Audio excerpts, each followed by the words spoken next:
Dear student, you are most welcome to our educational channel mechanical Pandit. और मैं आपके प्यारे पांडे सर। आज जो है क्रिटिकल स्पीड के ऊपर एक न्यूमेरिकल करेंगे हम लोग। मैकेनिकल वाइब्रेशन के अंदर क्रिटिकल स्पीड पढ़ाए थे। आप बोलेंगे कि सर क्रिटिकल स्पीड के बारे में थोड़ा समझा दीजिए, क्योंकि वीडियो देखे हुए 2-4 दिन हो गया या 2-4 घंटे हो गया। तो एक बार थोड़ा सा ब्रीफ अपन देख लें। सबसे पहले क्रिटिकल स्पीड होता क्या है। तो लेक्चर नंबर 56 में हमने क्रिटिकल स्पीड पढ़ाया था। और ये क्रिटिकल स्पीड है और इसमें कॉन्सेप्ट सिर्फ इतना सा है कि ये शाफ्ट है आपका, इसके ऊपर कोई डिस्क है, कोई लोड है।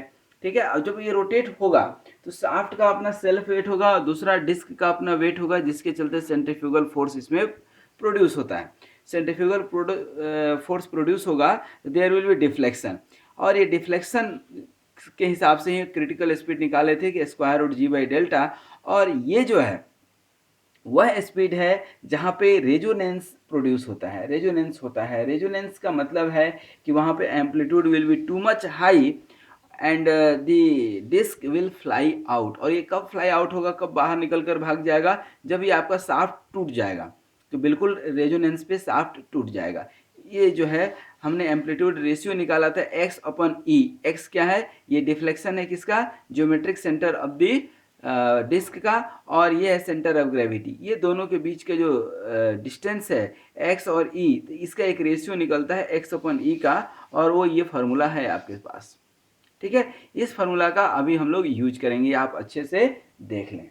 ठीक है। सिंपल यही सब फार्मूला है। ठीक है। आइए देखें यहाँ पर क्वेश्चन में। कोई भी जब क्वेश्चन पढ़ते हैं तो सबसे पहले हम लिख लें क्या, गिवन। गिवन लिख लेने पे हमारा काम काफ़ी कुछ आसान हो जाता है, क्योंकि हमको सारी चीज़ें एक जगह पर मिल जाती है। ठीक है। यहाँ पर थोड़ा सा हम एक शाफ्ट बना देते हैं समझने के लिए। ठीक है। ये शाफ्ट हो गया और ये जो है यहाँ पर बियरिंग में फिक्स है। ठीक है। अब देखिए, rotor of mass 12 kg is mounted in the middle of 25 mm diameter shaft. तो शाफ्ट का डायमीटर कितना हो गया, 25 mm है। ठीक है। और यहाँ पर मिड पॉइंट पे ये क्या है, माउंटेड है। ध्यान दीजिए, मिड पॉइंट पे माउंटेड है, मतलब मिड पॉइंट पे क्या लग रहा है, लोड हमारा लग रहा है। और रोटर का मास कितना है दोस्तों, 12 kg। तो यहाँ पर वेट यदि आप निकालेंगे तो कितना हो जाएगा, mg। mg मतलब 12 इंटू 9.8 ऐसा कुछ होगा। ठीक है। उसके बाद आइए, और मिड पे काम कर रहा है। ठीक है ना, मिड पे लगा हुआ, मिडिल पॉइंट पे। तो अब ध्यान दीजिएगा, इसका जो डिफ्लेक्शन निकालेंगे, जो आप डिफ्लेक्शन का फॉर्मूला निकाले थे ना अभी, सॉरी, ये क्रिटिकल स्पीड का क्या बताए थे हम, जी अपन डेल्टा। तो ये डेल्टा क्या है, डिफ्लेक्शन है। और ये डिफ्लेक्शन कैसे होगा, अब ये आप स्ट्रेंथ ऑफ मटेरियल में जा करके पढ़ेंगे तो ये कुछ आपको इस तरह से दिखेगा कि इसी तरह का डिफ्लेक्शन हुआ करता था। होता था कि नहीं, इसी तरह का डिफ्लेक्शन होता था। ठीक ना। तो ये जो सेंटर पॉइंट से ये कितना डिफ्लेक्शन होगा, ड्यू टू दिस स्पीड, या किस स्पीड पे इतना डिफ्लेक्शन होगा कि ये हमारा शाफ्ट टूट जाएगा। ठीक है। तो वह स्पीड आपको हो सकता है इसमें निकालना। अभी क्वेश्चन पूरा पढ़ लें अपन। Shaft supported between two bearing placed at 900 mm from each other. मतलब इस शाफ्ट की पूरी लेंथ कितनी है, 900 mm। ठीक है। The rotor is having 0.02 mm eccentricity. अब इसेंट्रिसिटी कितना दिया है, 0.02। अब इसेंट्रिसिटी क्या होता है दोस्तों, एक तो यहाँ से आपका जो है एक्सिस ऑफ रोटेशन से लेकर के, और ये ज्योमेट्रिक सेंटर जो होता था सी, इसके बीच के डिस्टेंस को क्या बोलते थे, एक्स। और इस रोटर का सेंटर ऑफ ग्रेविटी जो है इसके बाहर आ जाता था, अंदर भी आ सकता है। ठीक ना, अंदर भी आ सकता है और होना चाहिए भी अंदर ही, सेफ कंडीशन के लिए। लेकिन अभी बाहर है और ये डिस्टेंस कितनी दी है, इसी को बोलते थे इसेंट्रिसिटी। और ये दिया है 0.02 mm। ठीक है, बहुत कम होता है, दिया भी है कम। If the system rotates at 3000 rpm, 3000 rpm कहे तो n इक्वल टू दिया है हुआ है 3000 rpm। तो W कितना हो जाएगा, W कितना हो जाएगा, 2πn/60। यही फॉर्मूला होता है ना, 2πn/60। तो 2π इंटू 3000 अपन क्या हो जाएगा, 60। दैट मीन्स कि जो है आपका 314 क्या आ जाएगा, 314 रेडियन पर सेकेंड। ठीक है, और क्या दिया है उसके बाद, determine the amplitude of steady state vibration and the dynamic force on the bearing. दो चीज़ निकालना है, स्टेडी स्टेट वाइब्रेशन का एम्पलीट्यूड निकालना है, ठीक है ना, क्या निकालना है, ये एम्पलीट्यूड दिख रहा है आपको, और दूसरा क्या निकालना है, डायनामिक फोर्स निकालना है, कितना फोर्स इस पर लगेगा। ठीक है, तो सबसे पहले तो हम इसके लिए क्या निकाल लें कि यहाँ पर डिफ्लेक्शन निकाल लें हम, क्या निकाल लें, डिफ्लेक्शन, टोटल डिफ्लेक्शन कितना होगा। अच्छा, यहाँ डिफ्लेक्शन निकाल कर क्या करेंगे हम, नेचुरल फ्रीक्वेंसी निकालेंगे जी अपॉन डेल्टा, ठीक है ना, जी अपॉन डेल्टा। तो जब हम पढ़े थे, जो है पढ़े थे हम, क्या पढ़े थे कि किसी भी सिंपली सपोर्टेड बीम में यदि पॉइंट लोड लग रहा हो, तीन तरह का लोड होता था, point load, uniformly distributed load and uniformly varying load. अब यहाँ कौन सा लोड है, पॉइंट लोड है, मिड पॉइंट पे पॉइंट लोड लग रहा था, तो टोटल डिफ्लेक्शन डेल्टा कितना होता था, मैक्सिमम डेल्टा कितना हो सकता था बताइए, ये होता था आपका WLQ अपन 48EI। ठीक है, ये फार्मूला होता था। अब इससे निकाल लीजिए आप, तो W कितना है आपका, ये 12 इंटू 98, ठीक है, 12 इंटू 9.8 W। L कितना है आपका, ये टोटल लेंथ कितना है 900 mm, मतलब 0.9 का Q अपन 48, E का वैल्यू दिया हुआ है 2 इंटू 10⁵, 2 इंटू 10⁵, ये न्यूटन पर mm² में है, ध्यान दीजिएगा, किस में है, mm² में है, तो इसको mm² में ही रहने देते हैं ताकि ये मिलीमीटर में आंसर निकल करके आ जाएगा। और I कितना होता है, I पाई, ये डायमीटर चूंकि दिया हुआ है, इसका मतलब है, डायमीटर दिया हुआ है, इसका मतलब ये है कि सर्कुलर क्रॉस सेक्शन है, सर्कुलर क्रॉस सेक्शन है, इसका मतलब कि इसका I जो होगा π/64 d⁴ होगा, और d⁴, d कितना है आपका 25⁴, ये सब हम mm में लिए हैं। ठीक है, अब यहाँ पर डेल्टा निकल कर कुछ वैल्यू आएगा। अब यहाँ से आप नेचुरल फ्रीक्वेंसी निकाल लेंगे, ठीक है ना, यहाँ पर सॉरी क्रिटिकल स्पीड निकाल लेंगे, क्या हो जाएगा जी अपन डेल्टा, ठीक है ना, एक तो फार्मूला यहाँ से निकाल लेंगे, दूसरा नेचुरल फ्रीक्वेंसी कितना होगा, ठीक है ना, ये तो आपका WC निकलेगा, क्या निकलेगा, WC, ठीक है ना, WC निकलेगा।